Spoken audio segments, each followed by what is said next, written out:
ఇవ్వకుండా ప్రైవేట్ కంపెనీల మెడలు వంచిన ప్రభుత్వం ఈరోజు రేవంత్ రెడ్డి గారి ప్రభుత్వం.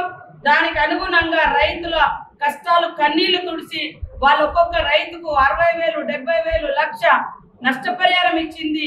ఇవాళ మా తప్ప, కలెక్టర్ తప్ప. ఈరోజు ఆ నరసింహమూర్తి అంటాడు కేటీఆర్ దగ్గర, నా యావత్ ఆస్తి అమ్మైనా పర్వాలేదు, కలెక్టర్ మాత్రం ఇక్కడ ఉంచొద్దు, ఈ రాష్ట్రంలో ఉంచొద్దు అంటే ఇది ఎవరి ప్రయోజనాలు? అంటే ఒక వ్యక్తి ఇవాళ దళారీ వ్యవస్థ చేస్తాడు, సింజెంటా కంపెనీకి ఏజెంట్గా పనిచేస్తాడు, వాళ్ళ విత్తనాలు తీసుకొచ్చి అమ్ముతాడు, రైతులు నష్టపోతారు. రైతులను నష్టాన్ని మేము అంచనా వేసి కలెక్టర్ ద్వారా, డిఏఓ ద్వారా, ఏఓల ద్వారా, మరి ఎంఆర్ఓల ద్వారా కమిటీలు వేసి మొత్తం సేకరించి వాళ్ళకి నష్టపరిహారం ఇస్తే ఇవాళ కలెక్టర్ మంచోడు. వేసి కొంతమందికి పనిచేసే పరిపాలకులు ప్రజల కోసం, పేద ప్రజల కోసం పనిచేయకుండా దళారీల కోసం, ఏజెంట్ల కోసం పనిచేసే అధికారులు ఉంటే మీకు మంచిదా? దీని మీద స్పష్టత తెలియచేయాలని కోరుకుంటూ ఆయన మాట్లాడుతుంటే మరి అందరికి వీడియో షేర్ చేస్తాం.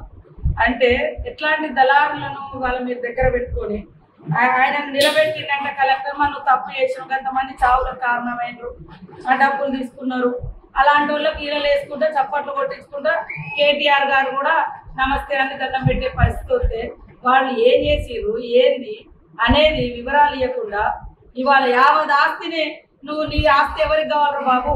పబ్లిక్ ఆస్తులంతా దోసుకొని దాచుకొని ఇవాళ రైతుల చావులకు కారణమైనరు, రైతులకు నష్టాన్ని భరించే విధంగా ఆ కంపెనీల నుంచి వాళ్ళ మెడలు వంచి ఇప్పించడం జరిగింది. అంటే రైతులకు సేవ చేసి ఈయన మెడలు వంచినందుకు కలెక్టర్ను వదిలిపెట్టద్దు. అరే ఎందుకురా బాబు, మరి ఎంక్వైరీ చేయాలి. ఇప్పటికైనా కేటీఆర్ గారు ఆ రోజు నీ ముంగట మాట్లాడేటప్పుడు లేదా అక్కడ ఉన్న వాళ్ళకి ఏం అర్థమైందో తెలియదు, మేము వివరాలు చెప్తాము, మీరు వాజేడు, వెంకటాపురం, అదేవిధంగా టీవీ ఛానళ్లలో దాదాపుగా 5-6 నెలల క్రితం వచ్చినటువంటి అనేక న్యూస్ పబ్లిక్ అందరికి తెలుసు, రాష్ట్రం అందరికి కూడా. హైదరాబాద్ నుంచి కూడా మీడియా సోదరులు కొంతమంది అక్కడ దాకా వచ్చి కూడా విజువల్ చేసిర్రు, వీడియోలు చేసిర్రు. ఎందుకు అంటే నరసింహమూర్తి లాంటి వాళ్ళు అక్కడ రైతుల యొక్క అమాయకత్వాన్ని ఆసరా చేసుకొని మరి నకిలీ విత్తనాలు ఇచ్చి వాళ్ళ నష్టానికి కారణమైనరు, వీళ్ళని ఆదుకోవాలనే ప్రతి ఒక్కరు ఆ రోజు డిమాండ్ చేయడం జరిగింది. దాని ప్రకారంగా మేము స్పందించి మరి కలెక్టర్ గారు అధికారి కాబట్టి ఆదేశించి మంత్రి గారు తుమ్మల నాగేశ్వరరావు గారు కూడా ఆ రోజు వచ్చి చెక్కులు పంచడం జరిగింది. ఇక వీళ్ళు ఎట్లా అడ్డుకుంటారు అనేది మీరు ఆ రోజు చూసారు.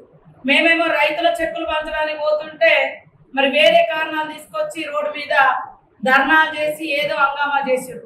ఆ రోజు రైతుల కోసము ఒక రాష్ట్ర మంత్రి గారు వస్తున్నారు, వ్యవసాయ శాఖ మంత్రి గారు కూడా, నేనంటే లోకల్ వ్యవసాయ శాఖ మంత్రి వస్తున్నాడంటే కూడా వాళ్ళ కడుపులో అక్కడ రైతులకు న్యాయం జరగద్దు అనేది ఉంది. అందుకని అసలు జరిగిన నష్టం బయటికి రావద్దని ఉంది. దాంతో వేరే సమస్య మీద పర్మిషన్ లేకున్నా కొద్దిగా వేరే తెల్లారి పెట్టుకోమన్నా కూడా ఆ రోజే కావాలని చేసింది. ఎందుకంటే రైతులకు నష్టపరిహారం ఇవ్వద్దు, వాళ్ళ దళారీలను కాపాడాలనే ఉద్దేశంతో ఇక్కడ ములుగులో కూడా బీఆర్ఎస్ నాయకులు వివరించారు. దీని మీద ఇది ఎందుకంటే సాక్షాత్ కేటీఆర్ ముందే జరిగింది కాబట్టి దీని మీద పూర్తి స్థాయిలో ఒక స్టేట్మెంట్ మీరు రైతుల పక్షాన ఉంటే కలెక్టర్ గారు నష్టపరిహారము ప్రైవేట్ కంపెనీల నుంచి రైతులకు ఇప్పించడం తప్ప.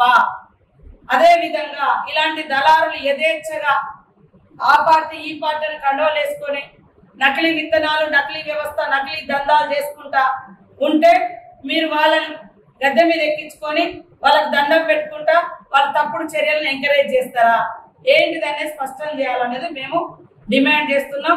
ముఖ్యంగా కన్నాయగూడెం, వాజేడు, వెంకటాపురం ఈ 3 మండలాల రైతులకు న్యాయం చేసిన కలెక్టర్ను ఎందుకు శిక్షించాలని మీ దళారి నరసింహమూర్తి మాట్లాడిండో మీరు స్పష్టం చేయాలని కూడా మేము ఈ సందర్భంగా డిమాండ్ చేస్తాం.